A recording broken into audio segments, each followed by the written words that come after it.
Hello everyone, thank you for tuning in to another edition of a Holdem Hand of the Day, brought to you by GoodEvents Poker, affiliate of Jow Poker. My name is Johnny B. Good, and I'll be your host today.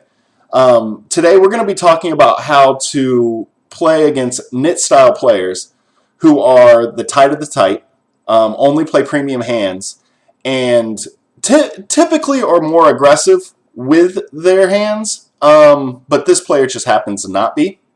And basically how to buy the pot from them on the river.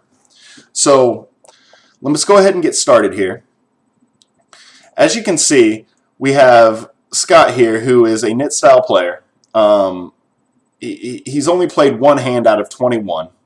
And we have Ghost, who I don't really have a whole lot of information on.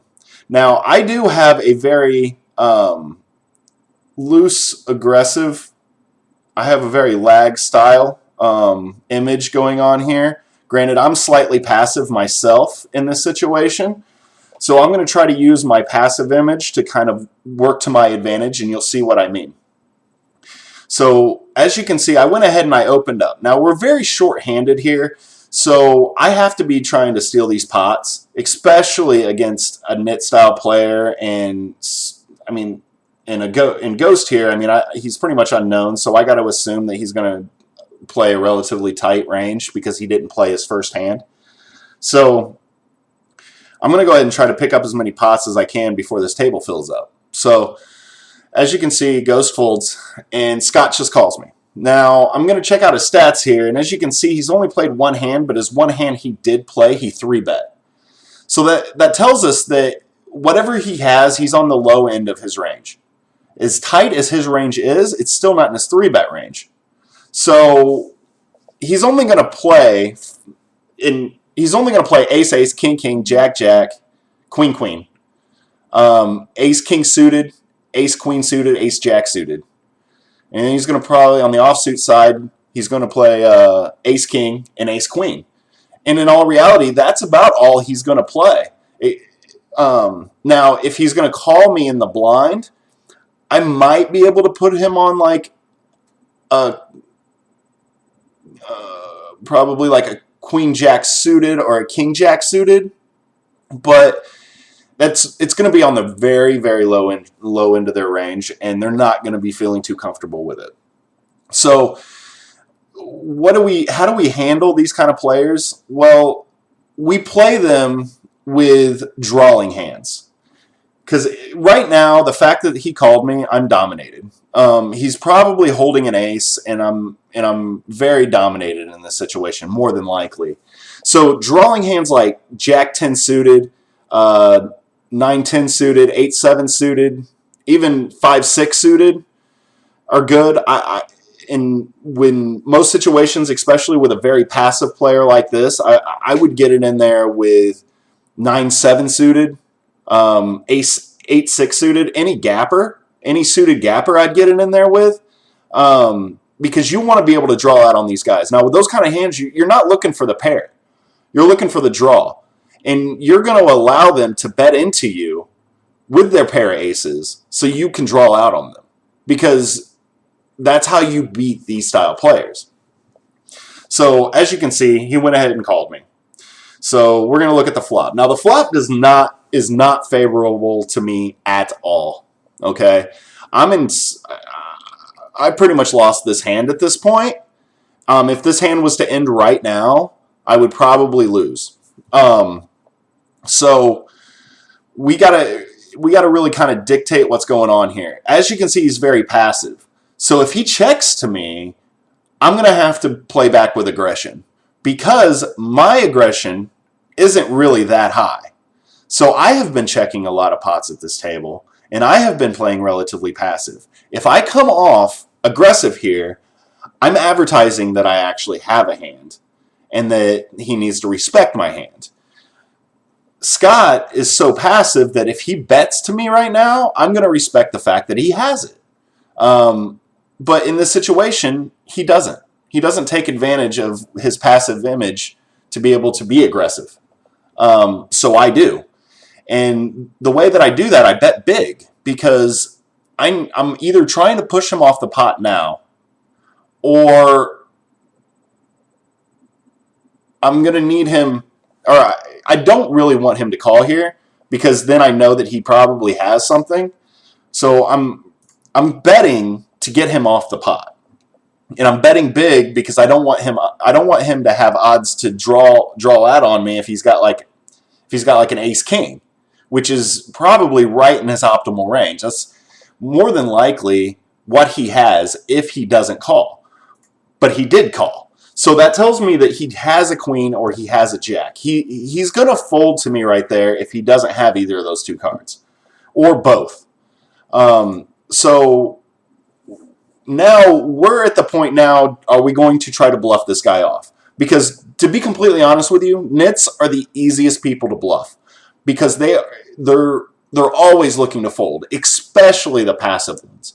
So we need to bluff them off, but we need a reason to bluff them off. And a 4 on the turn is not a reason to bluff somebody off on this pot. We don't have anything to work with. So if he fires out at me right now and donk bets the turn, not really a whole lot I can do to defend myself. But he doesn't. He checks again. So, like I just said, I don't have anything to work with here. And I obviously don't have the best hand. So I have to check behind. Now, with the 9 on the river, gives a possible straight to a set or a 2 pair that he might have. If he has a boat, he should have bet the turn. And he didn't. He needed to take that large pot down with his boat on the turn. But he didn't. So he doesn't have a boat. And yeah, he could be trapping me. Okay, he might take that line because he's that passive.